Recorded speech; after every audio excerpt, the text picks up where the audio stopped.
Hola, buenas tardes a todos, ¿cómo están? Buen día. El tema que vamos a ver el día de hoy es la metástasis cerebral. Es muy importante que recordemos que la información que aquí te damos no de ninguna manera pretende darte un diagnóstico, sino es para que tengas información de cómo se pueden presentar estas enfermedades y bueno, si eres cuidador, tengas algunos tips para tú poder acompañar mejor a tu paciente. Ya sabemos que los cuidadores de un ser querido siempre se van a presentar a grandes desafíos. Cuando esto es una metástasis cerebral o cáncer, bueno, va a ser un gran desafío porque va a tener la persona no nada más cambios de humor, sino también cambios físicos, alteraciones en las capacidades cognitivas, en lo que es su personalidad también puede cambiar mucho, el razonamiento y varias cosas que hay que tomar en cuenta para que tú lo tomes, lo relaciones con tus nuevas responsabilidades y aprendas, empieces a tomar información para poder brindar la atención de calidad que se merece tu paciente, tu familiar, y tú al mismo tiempo cuides de tu propia salud y también de tu bienestar. Entonces hay que recordar, como habíamos platicado la vez pasada, que un tumor cerebral primario es el que se inicia en el cerebro. Cuando hablamos de uno secundario, es un tumor canceroso que se inicia en cualquier otra parte del cuerpo y después se va a diseminar en el cerebro. A eso es a lo que le llamamos metástasis. Es decir, la metástasis cerebral se produce cuando las células cancerosas se desplazan por el torrente sanguíneo o por el sistema linfático también podría ser, y se diseminan en lo que es el cerebro. Vamos, va para allá y bueno, ahí comienza a multiplicarse. Hay muchas teorías por las cuales sucede esto, sin embargo, no hay una explicación como tal. Y también hay cánceres que no se van a diseminar en el cerebro, se van a quedar en su área. Entonces, esta metástasis es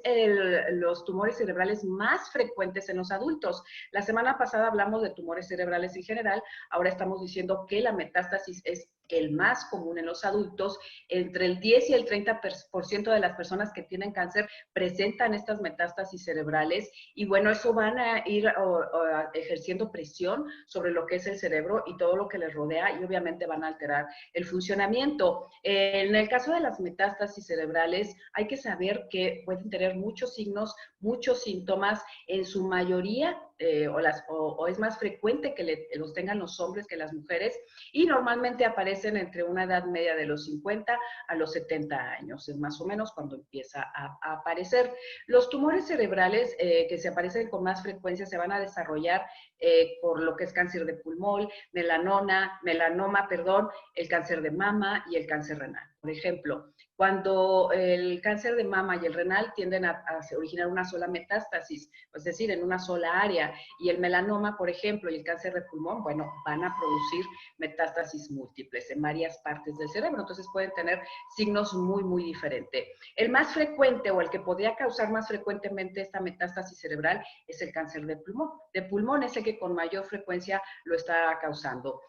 Después sería el de mama, algunos sarcomas y el melanoma,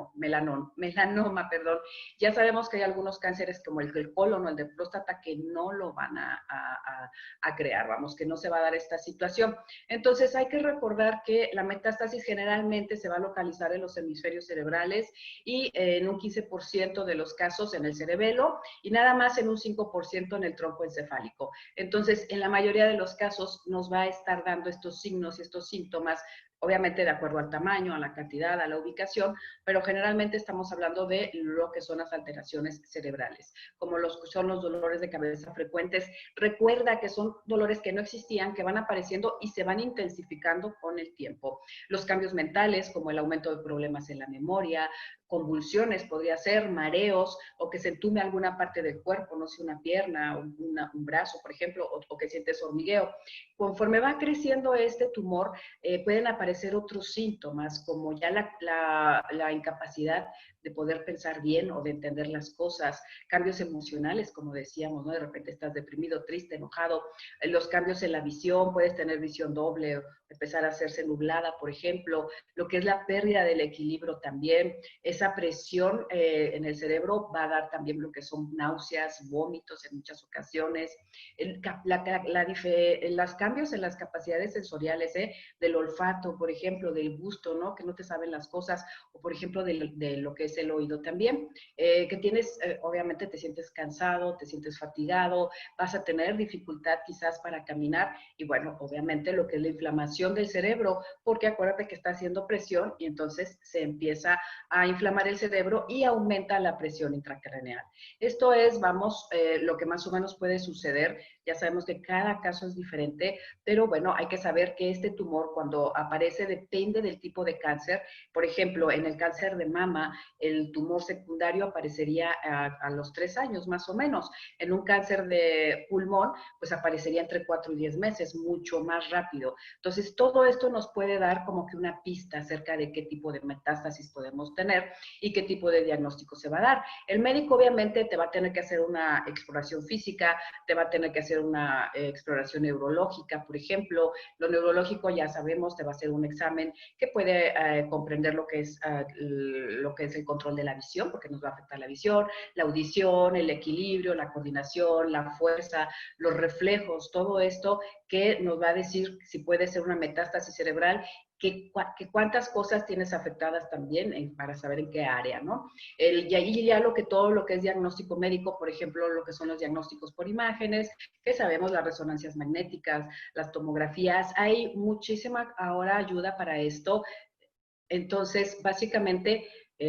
no los voy a mencionar todos, pero ellos van a tomar estas imágenes para poder ver si por ahí hay algún tumor que esté iniciando por metástasis, por ejemplo. Se puede también hacer la recolección de la muestra, que ya sabemos se llaman biopsias, y bueno, de ahí se va a sacar, puede ser nada más como con una inyección, ¿no? Con una aguja, o puede ser una operación, y ahí se va a determinar si tu tumor es cancerígeno o no lo es, o sea, benigno o maligno, y entonces, bueno, todo esto es bien fundamental para poder dar un pronóstico, para poder dar un buen tratamiento. Recuérdalo, esto lo va a hacer siempre un profesional de la salud. Entonces, en el caso de lo que son las metástasis cerebrales, el tratamiento más común podría ser lo que es la cirugía, siempre y cuando todavía se pueda hacer, y hay casos de metástasis cerebrales en los que ya no se puede hacer, y bueno, se podría tener bastante éxito de acuerdo, obviamente, a la zona, al momento en el que se localiza el tumor, cuánto tiempo ha pasado, y a los diagnósticos anteriores, ¿no? El objetivo de la operación normalmente va a ser aliviar los síntomas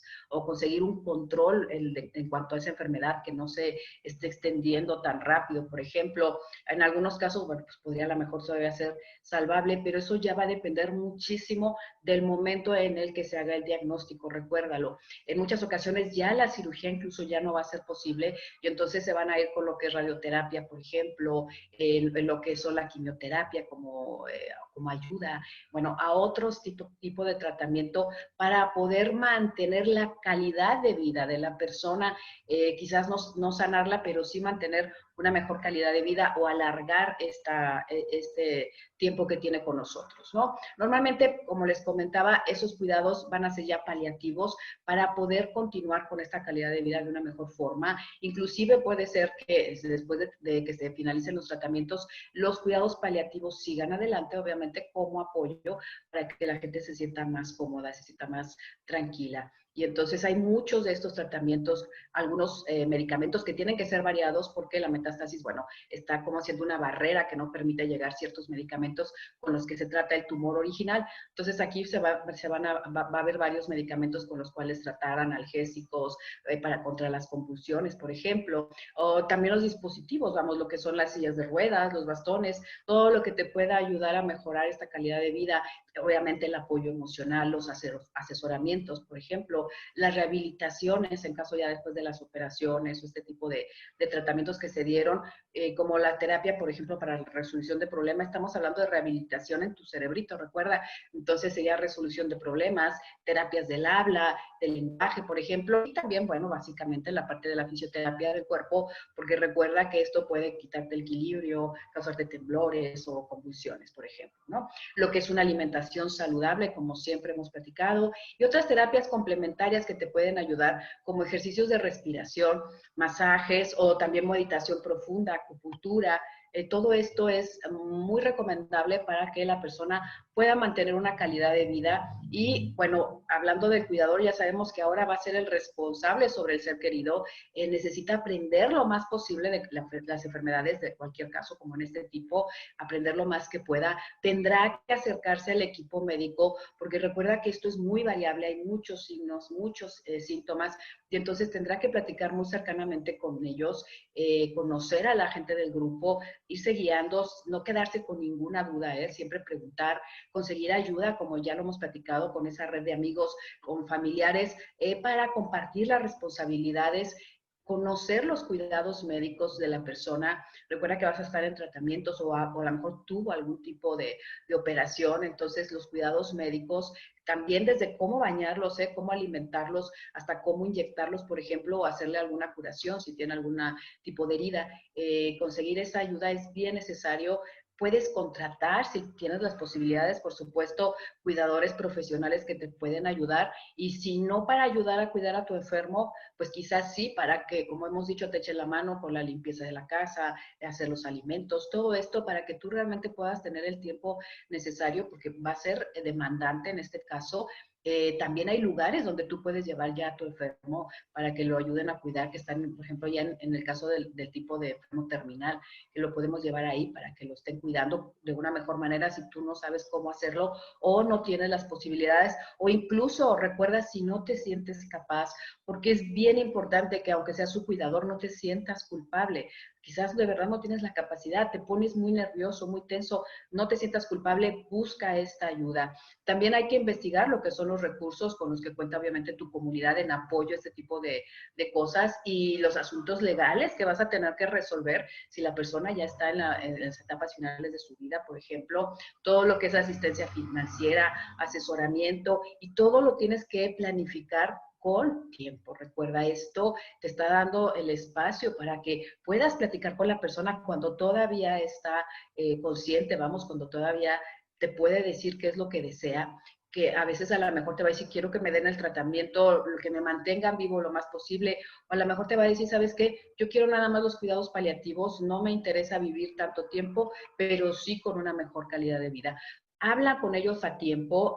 necesitas hacer esto con anticipación, también acercarte con todas las cosas legales con anticipación, mientras esta persona pueda opinar acerca de ello, ¿no? Te pueda dar su opinión acerca de este tipo de cosas. Si es muy difícil para ustedes tratar este tipo de tema, obviamente en la familia con el enfermo, pues entonces puedes llevar un asesor, por ejemplo, a casa, que les ayude a hacer las preguntas adecuadas, que se les ayude a comunicarse de la manera adecuada. Esto, acuérdate que es un sub y baja de emociones, sobre todo en el caso de las enfermedades como el cáncer, que en ocasiones puede ser un diagnóstico positivo y te dicen, bueno, sí se va a sanar, no va a pasar nada, y de repente pasa algo y resulta que no es así y que tu enfermo va a fallecer, por ejemplo. Entonces, van a estar en un sub y baja, de repente ya estás bien, te están cuidando, te están checando, va a regresar, no va a regresar. De verdad es una de las enfermedades que más tenso te puede mantener, obviamente al enfermo, pero a ti como su cuidador también.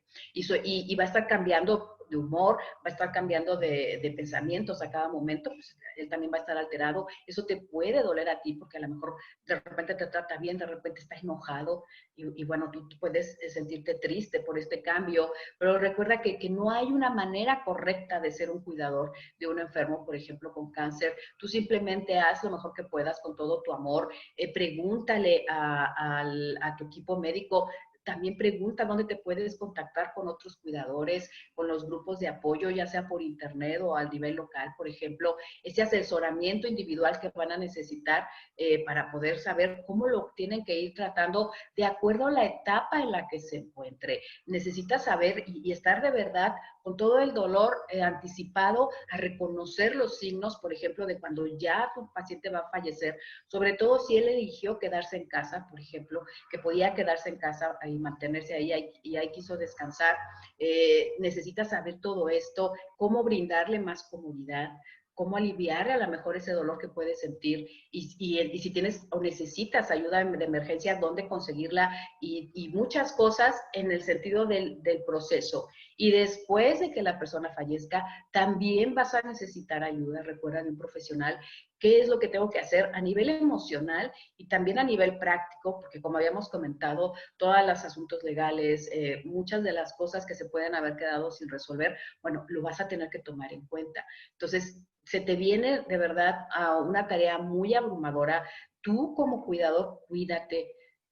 forma esta red de apoyo, no estás solo, siempre busca, como decimos, ese apoyo profesional y recuerda que tus amigos de Lambda están ahí siempre para ti, para ayudarte a responder algunas preguntas o para guiarte en esta búsqueda de ayuda y de apoyo. Y si tienes a un paciente que está con esta enfermedad de cáncer que es muy terrible y todo, pues bueno, llénate de amor, de paciencia y también hacia ti mismo y de verdad